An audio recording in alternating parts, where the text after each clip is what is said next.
નવસર્જનની શરૂઆત છે.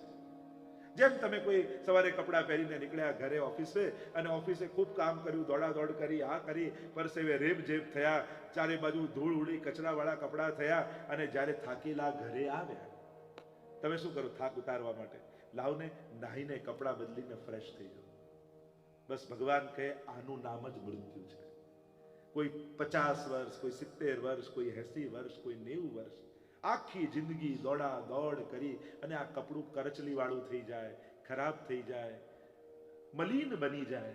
એમ લાગે કે હવે થાક ઉતારવા માટે શું કરું? ત્યારે આ અંદર રહેલો આત્મા આ જૂના શરીર રૂપી કપડાને છોડી અને નવું કપડું પહેરી લે. એનું નામ જ મૃત્યુ છે. ભગવાને કેવું સરલીકરણ બતાવ્યું. આવું તત્વજ્ઞાન દુનિયાના કોઈ ગ્રંથમાં નહીં મળે કે મૃત્યુને આવું સરળતા. મૃત્યુથી ડરવાની જ જરૂર નથી, કારણ કે તમે છો ત્યાં સુધી મૃત્યુ નથી, અને મૃત્યુ છે ત્યારે તમે નહીં રહો. બંને ભેગા જ ક્યાં થવાના છો કે ડરવાનું? બંને એક જગ્યાએ ક્યાં ભેગા થવાના? મૃત્યુ હશે ત્યારે આપણે નહીં હોઈએ, અને આપણે છીએ ત્યાં સુધી મૃત્યુ નથી. અને એટલા માટે મરણ સમય હરિનું સ્મરણ ન ચુકાય, એની સાવધાની રાખજો. બાકી મૃત્યુ, પ્રત્યેક વિસર્જન એ નવસર્જનની શરૂઆતનું પહેલું ડગલું છે. ઘણી વાર આપણને ભૂકંપના ક્ષેત્રોમાં જઈએ ને, ભુજ ને બધી જગ્યાએ, એમ લાગે કે હવે કેવું સરસ થઈ ગયું. જો ભૂકંપ ન થયો હોત તો આવું સરસ ન થાય. એમ લાગે આપણને કે જો કેવી ગીચ પીચ બધી ગલીઓને કેવું હતું. અને એમે માણસ મરે છે માણસને કારણે, ભગવાનને કારણે નહીં. ભૂકંપથી કોઈ મરતું નથી, બધા મરે છે મકાનના દબાવથી. માણસે બનાવેલા, ગલત રીતે બનાવેલા મકાનને કારણે. ભૂકંપથી ક્યારે માણસ મરે? ક્યાંક દબાઈને. માણસનું જ કારણ હોય છે, ભગવાન કારણ નથી હોતું. તેમ થાય કે જો આવું વિસર્જન ન થયું હોય તો નવું સર્જન ન થયું. ક્યારેક ક્યારેક મૃત્યુ પણ જરૂરી થઈ જાય છે. ઘણી વાર ઘણા લોકોની દશા એમ જોઈએ, એમ લાગે કે હવે છૂટી જાય તો સારું. અને મૃત્યુ એવું સહજ રાખજો. જીવન જીવતા જીવતા લોકો મર્યા પછી મને યાદ કરે ને મારું આમ થાય ને લોકો મને, આવો ભાર લઈને ન મરતા. ઘણી વાર લોકો કાંઈ બીજો ભાર નહીં થયો, એવું કંઈક કરી જવું કે મર્યા પછી લોકો યાદ કરે. જો આ મરેલા માણસો જ યાદ રહેશે તો નવા લોકોને ચાન્સ જ નહીં મળે. અને આવું જ કંઈક ભારતમાં થયું છે. આપણા ભારતમાં ગયેલા લોકોને એટલા બધા આપણે જીવાડ્યા છે કે જીવેલા લોકોને અવસર જ નથી મળતા. એક ફૂલ ખીલે, સુગંધ લોકો પાથરે ચારે બાજુ, અને ક્યારે કરમાઈને ડાળથી છૂટી જાય કોઈને ખબર ન પડે. આવું સહજ જીવન ન હોઈ શકે. જીવનનું લક્ષ્ય શું? એટલે લોકો એવા એવા મોટા મોટા એમ બનાવીને રાખે. ના, સારી રીતે જીવી જવું એ જ જીવનનું પરમ લક્ષ્ય છે. આનાથી મોટું બીજું કોઈ લક્ષ્ય ન હોય. ઘણી વાર લોકો એવા એવા એમ બનાવે ને કે મર્યા પછી 100 વર્ષ લોકો યાદ રાખે. આવો ભાર પણ કેમ? ના, સહજ એક ફૂલની જેમ માણસ શું ફૂલ જેમ ખીલે, સુગંધ પાથરે, પોતાનું અસ્તિત્વ આખું ખોલી દે. બસ પોતાનું અસ્તિત્વ ખોલો, આપમેળે સુગંધ ફેલાવા લાગશે. બધાના જીવનને સુગંધિત કરી દેશો. તમારા અસ્તિત્વને ખોલશો ને તો આપમેળે સુવાસ ફેલાશે. કે માણસનું જીવન કેવું હોય બસ એ રીતે જીવી જાઓ ને તો એ પૂરતું છે. ભગવાન બનવાની કોશિશ જ નહીં કરવી, દેવતા બનવાની કોશિશ જ નહીં કરવી. નહીં તો ઘણી વાર લખેલું વાંચી તો આપણને બહુ દુઃખ સાથે જણાવવું પડે કે શ્રીજી ચરણ પામ્યા. તો શ્રીજી ચરણ પામવું એ દુઃખની વાત છે. બહુ દુઃખ સાથે જણાવવું પડે છે કે સ્વર્ગવાસી થયા. સ્વર્ગવાસી તો સુખની વાત છે, આનંદની વાત છે કે સ્વર્ગવાસ મળે. પણ ઘણી વાર શબ્દના પ્રયોગ આપણે કરતા હોઈએ. તો મૂળ વાત એવું મને યાદ રાખે લોકો, એવો ભાર પણ નહીં. ઘણી વાર જૂના લોકોને આપણે એટલા બધા યાદ રાખ્યા કે નવા વિચાર માટે જગ્યાઓ જ બંધ કરી દઈએ છીએ. ના, નવા નવા લોકો આવતા જાય, નવા વિચારો સાથે આવતા જાય. દરેકની કોઈને કોઈ એક સુંદર વિચારધારા સાથે સમાજને કંઈ પ્રેરણા આપતા જાય. તો એવો ભાર પણ નહીં કે યાદ રાખે. એક જૂના કપડાં કાઢી મૂકી નવો કપડો માણસ પહેરે અને એમ કે ફ્રેશ થઈ ગયો. એમ મૃત્યુ પણ ફ્રેશ થવાની એક ઘટના છે, નવજીવનની શરૂઆત છે. બીજમાંથી પાછી એક બીજ, ફૂલમાંથી બીજ ખરે અને પાછું એ બીજમાંથી નવું વૃક્ષ ઉગે. આજ તો કુદરત છે. કુદરત એની જાતને ચલાવે છે. આપણને એમ લાગે કે હું સમાજને ચલાવું, હું આમ કરું. શકટનો ભાર જેમ શ્વાન તાણે. ઘણા કે અમે નહીં રહીએ ને ત્યારે ખબર પડશે ઘર કેમ ચાલે છે. એ કહેનારા બધા જ જતા રહે છે, બધાના ઘર બરાબર ચાલતા રહે છે. ઘણી વાર તો વધારે સારા ચાલે, કારણ કે એ નડતો. ઘણી વાર એ જ રૂખાવટનો રૂપ હોય અને એ ગયા પછી વધારે સારું ચાલે. એમ સમાજમાં કેટલા મહાપુરુષો, મહાત્માઓ, સમાજ સુધારકો બધા આવ્યા. એમ થાય કે આ નહીં રહે પછી શું થશે? કોઈ નાથી કઈ રોકાયું નથી. દુનિયા ચાલતી જ રહે, નવી નવી ચેતનાઓ પ્રગટતી રહે, ચલાવનારો પરમાત્મા છે. અને એટલા માટે આ મૃત્યુ પણ સહજ, જેમ પર્ણો ખરે અને પાછા નવા પર્ણો ફૂટે. અને એટલા માટે સર્જન અને વિસર્જન કુદરત જ ચલાવે છે. પણ હા, વિસર્જનને ઘણીવાર અવાજ હોય, સર્જનને અવાજ ન હોય. બોમ્બ ફૂટે ને તો એનો અવાજ બધાને સંભળાય, પણ બગીચામાં એક કળી ખીલે એનો શોર ન હોય. એ સર્જન સર ઘણી વાર લોકો કથાથી શું થાય, મંદિરોથી શું થાય, આનાથી શું થાય, પણ જે સર્જન થઈ રહ્યું છે વિચારોનું, એનો અવાજ નથી હોતો. ખબર ન પડે કે કેવા કેવા સદગુણો, કેવા સમાજમાં સદવિચારો ફેલાયા. પણ કંઈક ખરાબ થાય ને તો આખું ગામ માથે લઈ લે, આવું કેમ થયું, આમ કેમ કર્યું, આમ કેમ. વિસર્જનને બહુ મોટો અવાજ, સર્જનને અવાજ નથી હોતો. એ તો છાના માના સદવિચારોની કળીઓ દરેકના હૃદયમાં ખીલતી જાય, ખીલતી જાય, ખીલતી. અને એટલા માટે ભગવાન અહીંયા કહે છે કે વાસાંસ જીર્ણાની યથા વ્યાય નવાની ગૃણાતિ. આપણે સવારે ઉઠીને જોઈએ, અરે આ પાંદડા ફૂટી ગયા, અરે આ ફૂલ ખીલી ગયું. ખબર ન પડે રાતના ક્યારે આ પ્રક્રિયા થઈ ગઈ. રાતના સુવા ગયા છેલ્લે જોયું ત્યારે તો કાંઈ નહોતું. બસ સર્જન આવું જ થતું હોય છે. તો આ મૃત્યુ પણ બહુ સહજ ઘટના છે. અર્જુન, તું કોને મારી શકવાનો છે? આ દેખાતા શરીર સુધી તારી પહોંચ છે, આત્માને તું સ્પર્શી પણ શકતો નથી. કારણ કે એ તો અજન્મા છે, અમર છે. અને એ આત્માના સ્વરૂપને સમજાવતા 23મા શ્લોકમાં પરમાત્મા કહે, ભગવાન કહે કે અર્જુન, હું એ આત્માની વાત કરું છું. નૈનમ છિન્નંતિ શસ્ત્રાણી. તું બ્રહ્માસ્ત્ર છોડી દે, પણ એ બ્રહ્માસ્ત્ર પણ એ સામેવાળાના શરીર સુધી પહોંચશે, પણ જે આત્મા મારો અંશ બિરાજે છે એને એ સ્પર્શી શકતો પણ નથી. ત્યાં સુધી કોઈની પહોંચ નથી, એને કોઈ મારી શકતું નથી. એ તો અજન્મા અને અમર છે. એટલે તારે તો ખોળિયા પાડવાના છે. તું કોઈને મારનારો નથી. આત્મા તો શાશ્વત છે, એનો કોઈ નાશ કરી શકતું નથી. નૈનમ છિન્નંતિ શસ્ત્રાણી નૈનમ દહતિ પાવક. અગ્નિ એને બાળી શકતું નથી, ન ચૈદન ક્લૈંત્ય આપો. પવન એને સૂકવી શકતું નથી, આ મારુત એને સૂકવી શકતું નથી, પાણી એને ભીજવી શકતું નથી. એવો આત્મા એ સર્વથી નિર્લેપ છે, એને તો તું સ્પર્શી પણ શકવાનો નથી. એમ કહેતા આગળ પ્રભુ સમજાવતા કહે કે તું એમ વિચાર કરે છે કે તું મારીશ તો મરશે. ના, જે જન્મ્યો છે એનું મૃત્યુ નિશ્ચિત છે. કેવલ કારણ બદલાય, જગ્યા બદલાય, સમય બદલાય, બાકી આવેલાને જવું નક્કી છે. કોઈ 50, કોઈ 60, કોઈ 70, જુદા જુદા વર્ષો ને કારણો બદલાય, બાકી જન્મ્યું એનું મૃત્યુ અટલ છે. એમ કહેતા 27મા શ્લોકમાં પ્રભુ કહે, જાત સહી ધ્રુવ મૃત્યુ. જે જન્મ્યો છે એનું મૃત્યુ નિશ્ચિત છે. અહીં આપણે જેટલાય બેઠા છે બધાએ એક દિવસ તો જવાનું જ છે. કારણો બદલાય, હાનિ લાભ જીવન મરણ જસ અપજસ વિધિહા. આટલી વસ્તુ પરમાત્માના હાથમાં છે. એમાં કોઈનું કંઈ ચાલતું નથી. હાનિ લાભ તમે મહેનત કરી શકો, પણ કેટલું મળશે તમે નક્કી ન કરી શકો. જીવન મરણ ન જન્મ આપણા હાથમાં, ન મૃત્યુ આપણા હાથમાં. જો જન્મ આપણા હાથમાં હોત તો ગરીબને ત્યાં કોઈ બાળક જ ન થાય. પછી એમ થાય કે આવી જગ્યા શા માટે કોઈ મહેલબાનના જન્મ લઈએ? આપણા હાથમાં હોય છે જન્મ ના. જન્મ પણ આપણા હાથમાં નથી, એમ મૃત્યુ પણ આપણા હાથમાં નથી. એ ક્યારે ક્યાં કોનું આવે કોને ખબર? ભગવાન અર્જુનને સમજાવતા કહે, તું મૃત્યુ આ બધું છોડ, તારા તો બંને હાથમાં લાડવા છે. તું મરે તોય લાભ અને તું જીતે તોય લાભ. ભાગીશ તો અકલ્યાણ થશે, અપયશ થશે, ચારે બાજુ તારી બદનામી થશે. કારણ લોકો એ યાદ નહીં કરે કે સ્વજનોને જોઈને દૂર ગયો. લોકો એ વિચાર કરશે ક્ષત્રિય હતો અને ક્ષત્રિય ધર્મ છોડીને ભાગ્યો. અને જે પોતાના કર્તવ્ય છોડીને ભાગે છે એનો અપયશ ફેલાય છે. જે પોતાની જવાબદારીઓ છોડીને ભાગે છે એની કીર્તિઓ હણાય છે. તારે તો બંને હાથમાં લાડવા છે. અને ભગવાન સમજાવતા અર્જુનને કહે, અર્જુન, જો કદાચ તું યુદ્ધ લડતો લડતો મર્યો તો હતો વા પ્રાપ્તસે સ્વર્ગમ. ક્ષત્રિય યુદ્ધના મેદાનમાં લડતા લડતા મરે તો એને સ્વર્ગ મળે. અને જીતવા વા ભોક્ષસે મહિમ. અને તું જીતી જાય તો રાજ્ય તારું છે જ, સુખ તારા છે જ, વૈભવ તારું છે જ, યશ અને કીર્તિ તારા છે. કે કૌરવ પર 5 પાંડવો વિજય મેળવ્યો છે, એ તો યશ કીર્તિ વધવાની છે. બંને હાથમાં લાડવા. પણ નુકસાન એ છે કે જ્યારે માણસ પ્રયત્ન કરવાનું બંધ કરી દે, કોશિશ બંધ ન કરીશ. ભગવાન જાણે દરેકને સંદેશો આપે છે, તમે સફળ થશો કે અસફળ વાંધો નહીં. સફળ થશો તો તમને વસ્તુ કે પદ મળશે, અસફળ થશો તો અનુભવ મળશે. પણ પ્રયાસ નહીં કરો ને તો તમારી જાત તમને માફ નહીં કરે. ભગવાનને વાંધો પ્રયાસ નહીં કરવા સાથે છે. આપણા લૌકિક જીવનમાં પણ જો ઊંચું કૂદીએ ને ત્યારે ખ્યાલ આવે કે કેટલું કૂદી શકીએ છીએ, પણ બેઠા બેઠા અંદાજ ન કાઢી શકાય.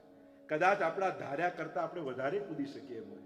હંમેશા એવું જ હોય, આપણે જયારે કૂદતા હોય તો આપણે લાગે આટલું જ, પણ આપણે વધારે જ કૂદી જતા હોય. પ્રયાસ કરવાથી સામર્થ્યનું ભાન થાય છે કે મારું સામર્થ્ય કેટલું છે, મારી યોગ્યતા કેટલી છે. પણ સૌથી કમજોર વ્યક્તિ એ છે જે કોશિશ નથી કરતા. જીવનમાં પ્રયાસને ફળ માનજો. કઈ પણ ભલે મળ્યું ન મળ્યું, પણ મેં મારું 100% આપ્યું, મેં મારી કોશિશ બધી જ કરી.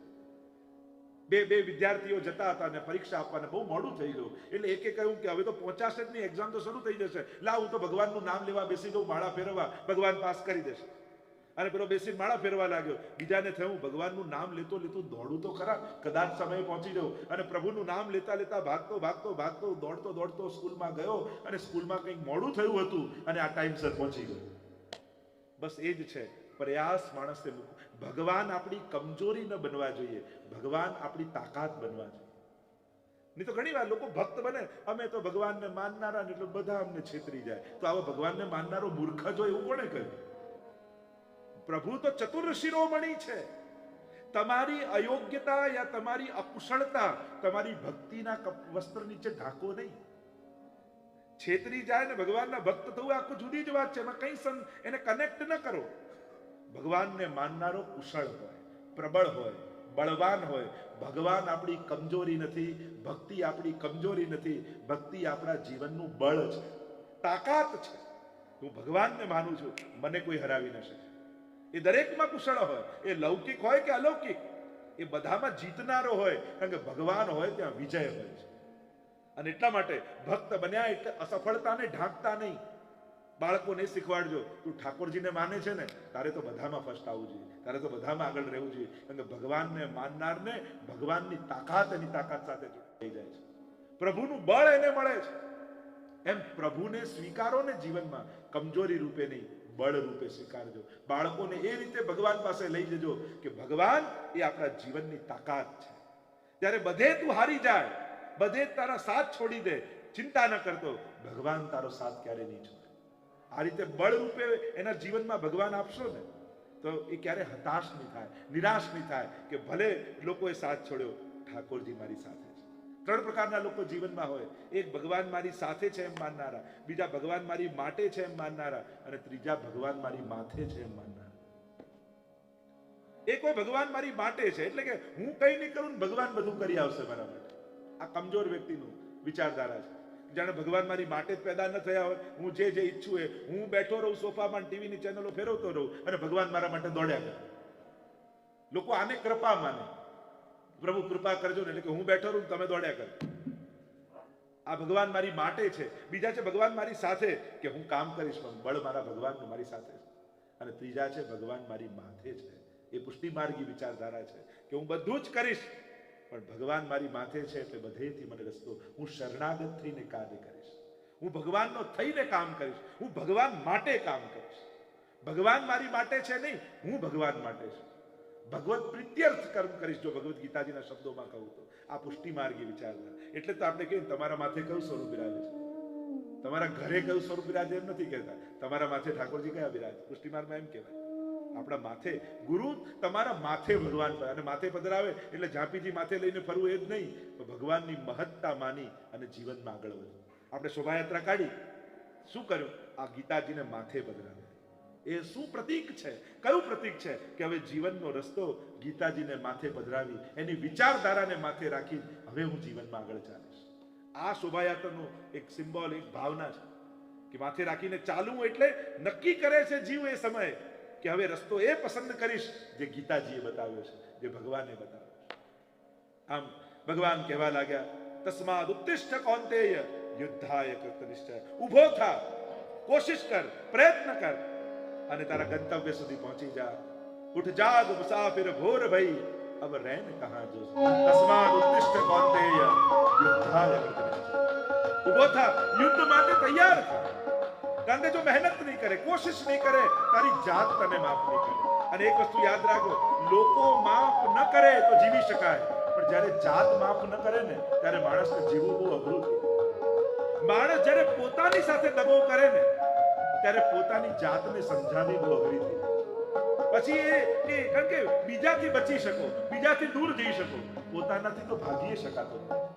જ્યારે તમારો આત્મા તમને માફ ન કરે, જીવનમાં કોઈ એવો અપરાધ થાય, કોઈ એવો દોષ થાય, કોઈ એવું પાપ થાય અને એમ થાય કે મેં આ કેમ કર્યું, અને જ્યારે જાત આપણી આપણને માફ ન કરે ત્યારે જીવવું બહુ અઘરું થઈ જાય.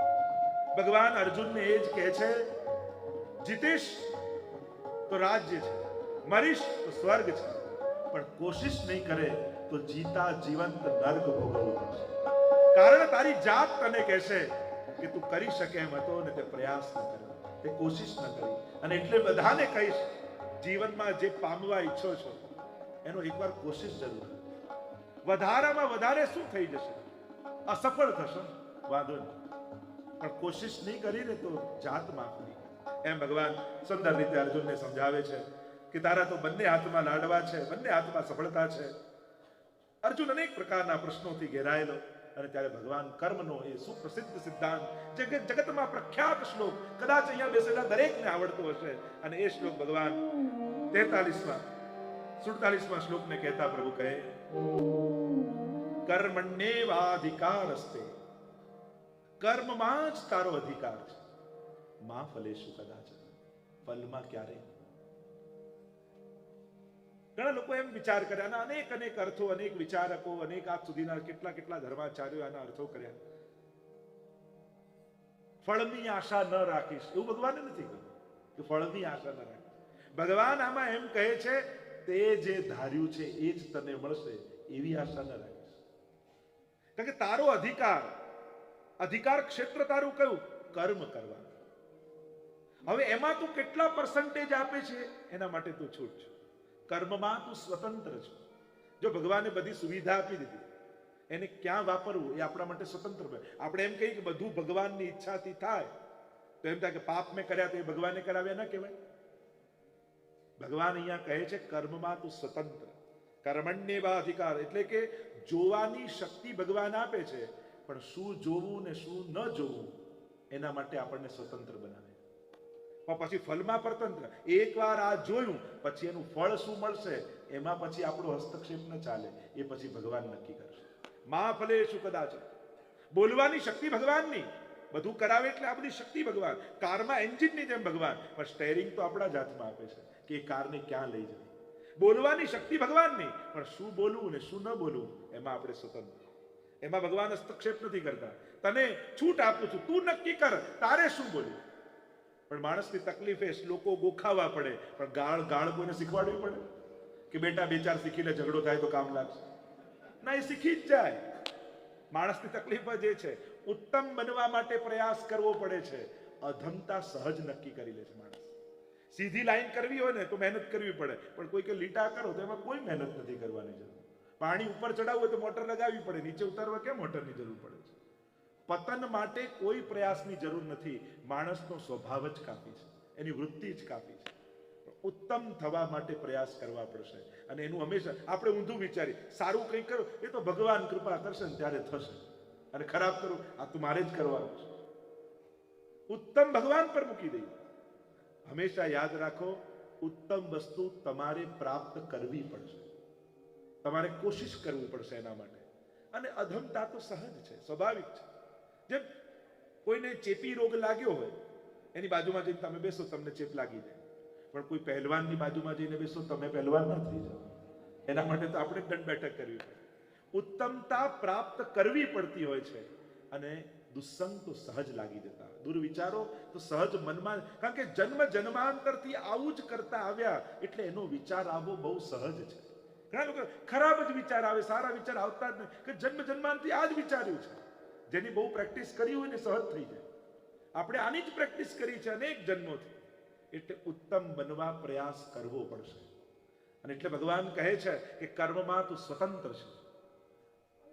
એક અર્થ કદાચ એમ કરી શકાય કે કર્મ કરવામાં એવો આનંદ માણ કે ફળમાંથી નજર જ હટી જાય. પછી ફળ મળશે કે નહીં એ ચિંતા કોને થાય? જેને કર્મ કરવામાં પોતે બચતો હોય.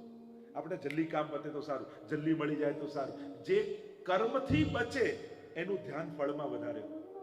યા ભગવાન એવું કહેવા માંગે કે ફળ અત્યારથી તું નક્કી ન કરી લે, કારણ કે કદાચ હું વધારે આપવા માંગતો હોઉં. તું નક્કી કર કે મારે આ જ જોઈએ ને એના માટે જ મહેનત કરવાની, એટલે તો તે ફળ નક્કી કરી દીધું. તું તારી બુદ્ધિ પ્રમાણે વિચારીશ અને હું મારા સામર્થ્ય પ્રમાણે આપીશ. અને તું તારી બુદ્ધિ પ્રમાણે વિચારીશ તો કદાચ વધારે મળવાનું હોય ને તે નાનું વિચારી લીધું હોય, અને કદાચ નાનું વિચારી રાખીશ તો તું કર્મ કરવામાં વધારે સમર્થ હોઈશ, અને ફળ નાનું વિચાર્યું હશે તો નાના ફળને કારણે તું કર્મ પણ નાનું કરી દઈશ. કર્મ કરવામાં ચોરી કરી લઈશ, કારણ કે તે તો નાનું વિચારેલું છે. તારું સામર્થ્ય મોટું હતું, અને નાનું ફળ વિચારવાને કારણે તારા સામર્થ્ય કરતા તે પ્રયાસ ઓછો કરે. આ સહજ. તમને એમ કહું કે તમે આમ હાથ લઈ જાઓ, અત્યારે પ્રેક્ટિકલ તો નહીં કરો, આજુબાજુ ભટકાશો તો પ્રેક્ટિકલ કરો, તમે આમ કરો, પછી એમ તો હવે હજી પાછળ લઈ જાઓ તો તમે પહેલી વાર લઈ ગયા હશો ને એના કરતા વધારે પાછળ લઈ જઈ શકશો. પણ પહેલા મેં પ્રયાસ કરવાનો કહ્યો તો તમારું જેટલું સામર્થ્ય હતું એટલું તમે પાછળ ન લઈ ગયા. જેમ તમે યોગામાં કે જતા હો ને તમને કે પાછળ લો, પછી હજી પાછળ લો, તો તમે પહેલા કરતા હજી પાછળ જાઓ છો. તો પહેલી વારમાં જ એટલી પાછળ કેમ ન ગયા? કારણ તમને એમ થયું કે આટલામાં ચાલી જશે. ફળ તમે નક્કી નાનું કરી લો તો કર્મમાં ચોરી થઈ જાય. કર્મ એવી નિષ્ઠાથી કરો કે તમને એમ થાય કે હવે ભગવાનને જે આપવું હોય આપે, પણ આ કર્મ કરવામાં એવો આનંદ આવ્યો ને, આ મહેનત કરવામાં એવો આનંદ આવ્યો, હવે શું મળશે એની ચિંતા જ જતી રહે. એની ચિંતા જ મટી ગઈ. એક ખેડૂત ભર ઉનાળામાં ખેતી કરતો અને બે વાદળ ઉપરથી નીકળે. એવો ગરીબ ખેડૂત કે બે બળદે નહીં, એક બળદ અને બીજી બાજુ હળમાં પોતે જોતાયેલો છે બળદની સાથે અને ખેડી રહ્યો છે. અને ઉપરથી વાદળો જતા જતા વિચાર કરે, બંને વાદળો વાત કરવા લાગ્યા કે પેલો પરસેવે રેપ જે પેલો ગરીબ ખેડૂત મહેનત કરે છે ખેડવાનું, પણ એને ક્યાં ખબર છે કે આ વખતે આપણે અહીંયા વરસવાના જ નથી. લાવને એને કહી દઈએ કે આ મજૂરી કરવા કરતા બીજું કંઈ કામ કર, જેથી કંઈક બે પૈસા મળે. આવી ખોટી દિશામાં મહેનત કરે છે. પેલા વાદળે કહ્યું ખેડૂતને કે એ ખેડૂત, તું જે મહેનત કરી રહ્યો છે પણ તને ખબર નથી કે આ વખતે અમે અહીંયા વરસવાના જ નથી. ત્યારે ખેડૂતે કહ્યું, વરસવું ન વરસવું એ તમારું કામ, ખેતર ખેડવું એ મારું કામ છે. હું નિષ્ઠાથી મારું કર્મ કરું છું, તમે તમારું કામ કરજો, હું મારું કામ કરું. ત્યારે વાદળે કહ્યું કે આનાથી સારી જગ્યા વરસવાની કોઈ નહીં મળે, લાવ આ વખતે અહીંયા જ વરસી જઈએ. જ્યારે કર્મ કરવાની નિષ્ઠા ભગવાન તમારી જુએ છે ને, ત્યારે તમારા ભાગ્યને પણ ભગવાન ફેરવી દેતો હોય છે. પણ જે કર્મ કરવામાં ચોરી કરે છે ને, એને ધાર્યું હોય એના કરતા ઓછું મળે છે. ભગવાન કહે કર્મણ્યેવાધિકારસ્તે મા ફલેષુ કદાચન. હવે આ જ વાત તમે ઇન્ડિયામાં કોઈ રેલવે સ્ટેશનમાં ઉતર્યા અને કોઈ કુલી આવ્યો અને કહ્યું લાવ તમારો સામાન લઈ લો, ત્યારે પેલો કહે કે 500 રૂપિયા થશે, અને ત્યારે એમ કહો કર્મણ્યેવાધિકારસ્તે મા ફલેષુ કદાચન. તો કુલી એમ કહેશે તમે મારી આશા ના રાખશો. તમે કુલીને કર્મ કર, ફળની આશા ન રાખીશ. ફળ તો એક બળ હોય છે કર્મ કરવાનું. ભગવાન એમ નથી કરતા કે ફળની આશા ન રાખીશ, ભગવાન એમ કહે છે કે તે ધાર્યું છે ફળની આશા ન રાખીશ. મેં વિચાર્યું છે એ આશા રાખ કે મારો ભગવાન મને આપશે, મને મારા માટે જે યોગ્ય હશે એ આપશે, મારા જે કલ્યાણમાં હશે એ આપશે. હું ધારી લઈશ તો મારી બુદ્ધિ પ્રમાણે ધારીશ, ભગવાન આપશે તો એના વિચાર પ્રમાણે આપશે. અને એટલા માટે ભગવાનને આપવા દો, હું ન માંગુ. મા ફલેષુ કદાચન એમ કહ્યું.